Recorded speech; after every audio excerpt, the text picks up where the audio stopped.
இந்திய நாட்டு அரசியலில் ஒரு நட்சத்திரமாக இருந்து கொண்டு தமிழ்நாட்டு அரசியலில் இந்திய நாட்டு ஆளும் கட்சியினருக்கும் புதிய பழைய எதிர்கட்சியினர்களுக்கும் ஒரு சவாலாக இருந்து கொண்டு வாங்க 26 பார்க்கலாம் அப்படின்னு தனக்கே உறுதியான அந்த ஒரு அந்த புன்னகையுடன் செயல்பட்டு கொண்டிருக்கும் சிஎம் அவர்களுக்கு மதிப்புரிய என்னுடைய நண்பர் தமிழக முதலமைச்சர் மு.க. ஸ்டாலின் அவர்களுக்கு என்னுடைய முதற்கண் வணக்கத்தை தெரிவித்துக் கொண்டு, அவர் இளையராஜா சார் அவர்கள் எப்போ இந்த சிம்பனி எழுதி இது லண்டனில் ரெக்கார்ட் பண்ண போகிறேன், இது மிகப்பெரிய ஒரு சாதனை அப்படி அனௌன்ஸ் பண்ணாங்களோ அப்போவே சிஎம் அவர்கள் இளையராஜா ஸ்டுடியோவுக்கு போய் அவரை வாழ்த்தினார். அது மட்டும் இல்லை, இந்த ரெக்கார்டிங் அவர் முடிச்சுட்டு வந்த பிறகு அவருக்கு ஏர்போர்ட்லேயே அரச மரியாதையுடன் வரவேற்று அவருக்கு பெரிய கௌரவம் செலுத்தணும் அப்படின்னு சொல்லி இந்த ஒரு மாபெரும் விழா, அந்த ஒரு எளிய பிரம்மாண்ட மனிதனுக்கு இந்த ஒரு பிரம்மாண்டமான ஒரு விழா நடத்தி இந்த மாதிரி அங்கே சம்பனி வாசித்தவங்களே இங்கே அரசு செலவில் இங்கே கொண்டு நம்ம கண்ணுக்கும் காதுக்கும் விருந்து அளித்திருக்காரு. அவருக்கு உங்கள் சார்பிலையும் என் சார்பிலையும் சிஎம் அவர்களுக்கு என்னுடைய மனமார்ந்த பாராட்டியும் நன்றிகளை தெரிவித்துக் கொள்கிறேன். அன்பு தம்பி டெபுட்டி சிஎம் உதய அவர்களே, சுவாமிநாதன் சார் அவர்களே, சீஃப் செக்ரட்டரி அவர்களே, என்னுடைய கலையோக அண்ணா கமல்ஹாசன் அவர்களே, நான் அதிசய மனிதர்களை நான் புராணத்தில் படிச்சிருக்கேன், இதிகாசத்தில் படிச்சிருக்கேன். அது நான் கண்ணாலே பார்த்த அதிசய மனிதர் இளையராஜா அவர்கள்.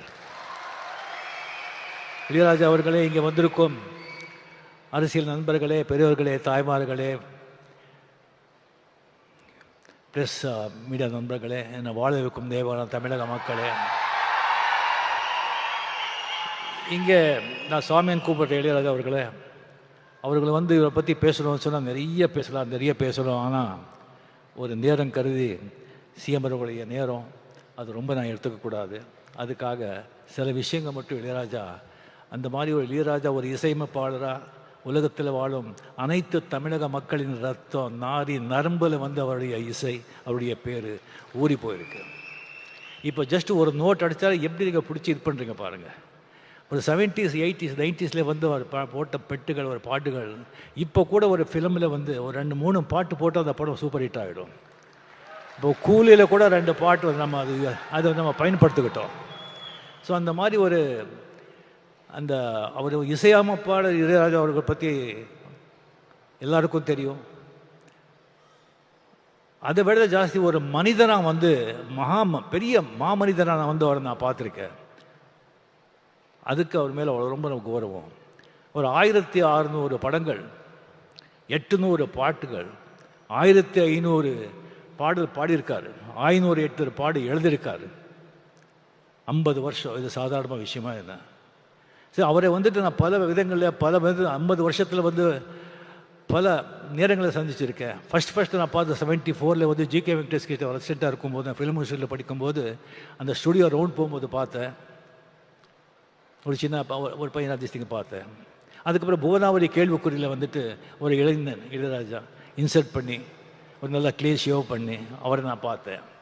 அதுக்கப்புறம் ஒரு நாள் திடீர்னு பார்க்குறேன், கம்ப்ளீட்டாக ஒரு வேஷ்டி ஜுப்பா போட்டு ருத்ராட்சை போட்டு முடியெல்லாம் மொட்டை அடிச்சுட்டு பொட்டோடு இருக்காங்க. ஒரு பார்த்த உடனே நான் சாமியான்னு கூப்பிட்டேன். இது என்ன சாமியான்னு சொன்னேன். இதுதான் சாமி ஒரிஜினல்னு சொன்னாங்க. அப்போலேருந்து அவர் எப்போவுமே சாமியான்னு நான் கூப்பிடுறேன்.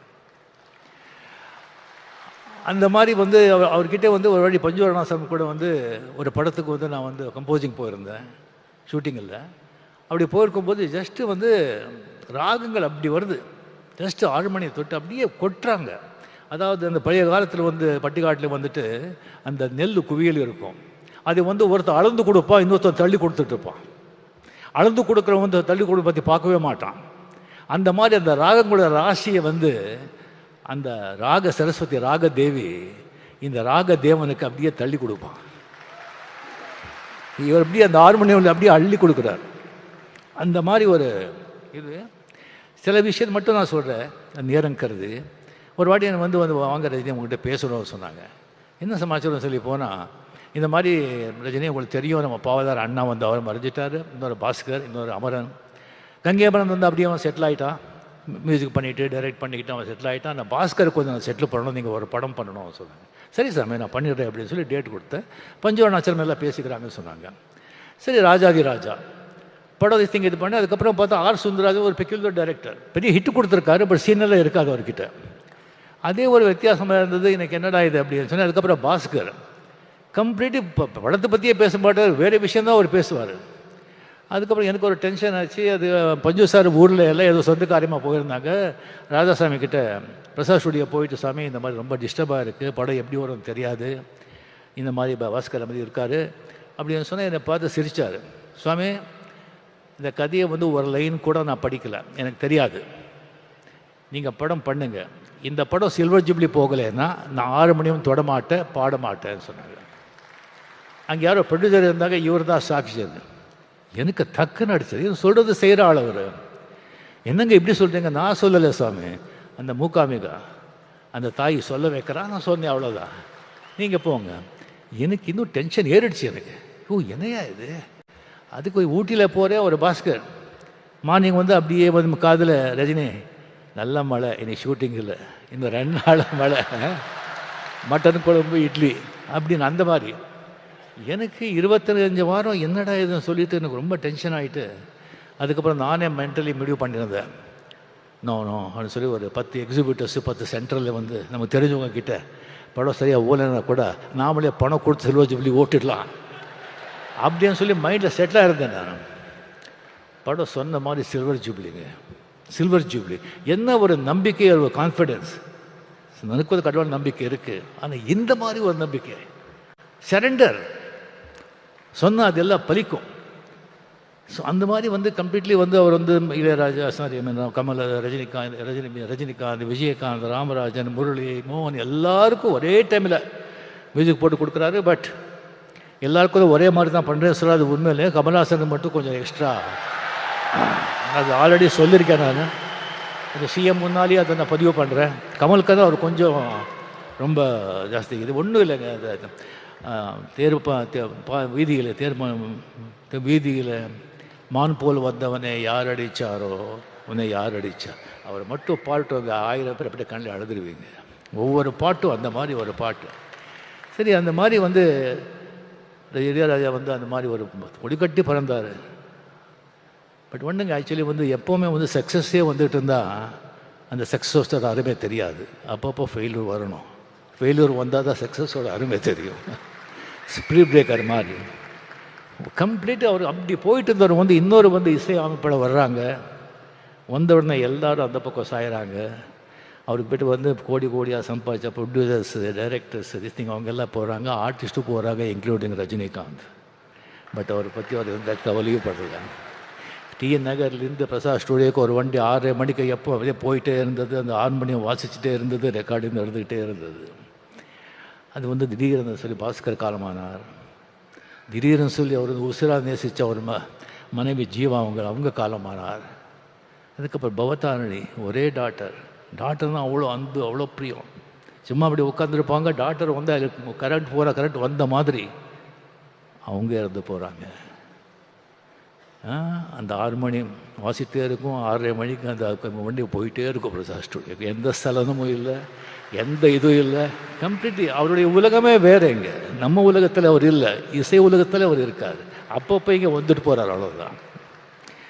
அதுக்கப்புறம் திடீர்னு பிரசாத் ஸ்டுடியோவில் வந்துட்டு, இங்கே நீங்கள் இருக்கக்கூடாது, நீங்கள் காலி பண்ணுங்க அப்படியே சொல்கிறாங்க.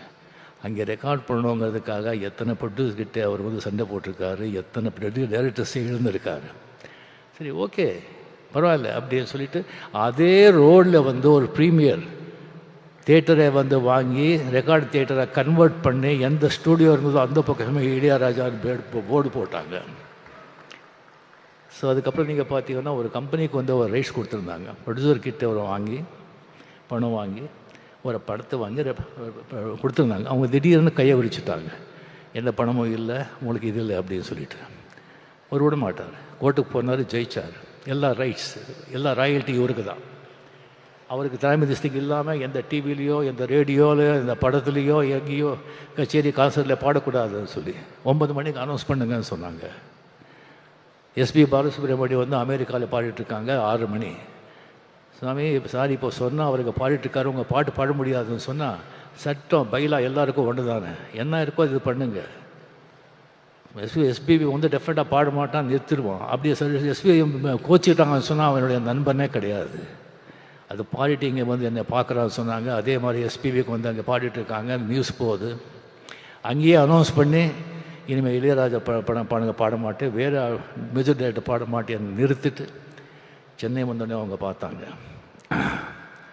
2 பேர் அந்த இண்டஸ்ட்ரி இழந்தது.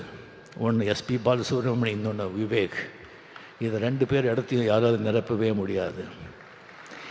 அந்த கோவிடில் வந்து எஸ்பிபி இறந்த உடனே பிரதருக்கு சிந்தாத கண்ணீர், பொண்டாட்டுக்கு சிந்தாத கண்ணீர், டாக்டருக்கு சிந்தாத கண்ணீர், நண்பனுக்காக கண்ணீர் சிந்தாங்க.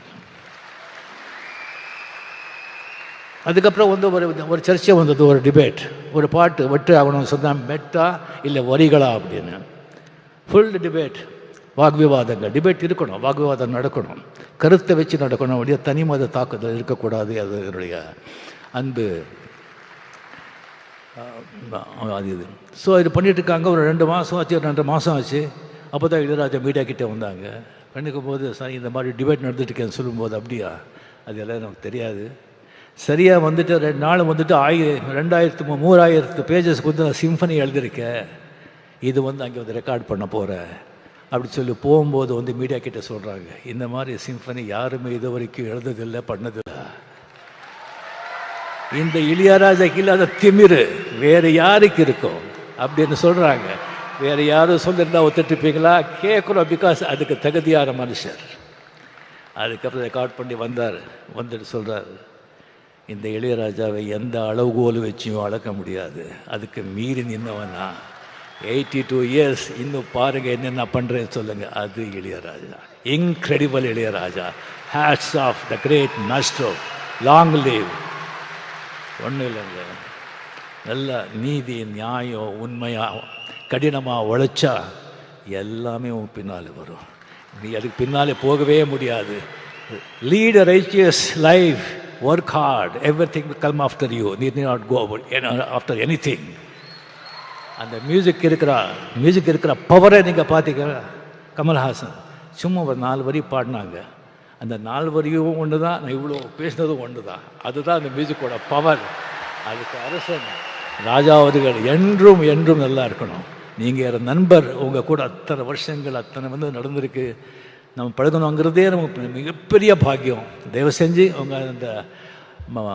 உங்கள் ஆடியோ பயோகிராஃபி, உங்கள் சுயசரிதியை வந்து படமாக வந்து எவ்வளோ சீக்கிரம் முடியுமோ அவ்வளோ சீக்கிரம் ரிலீஸ் பண்ணுங்கள். நாம் எல்லோரும் பார்க்குறதுக்கு அவலாக இருக்கும். என்னை விட்டால் நானே ஸ்கிரிப்ட் எழுதி கொடுக்குறேன். நன்றி, வணக்கம்.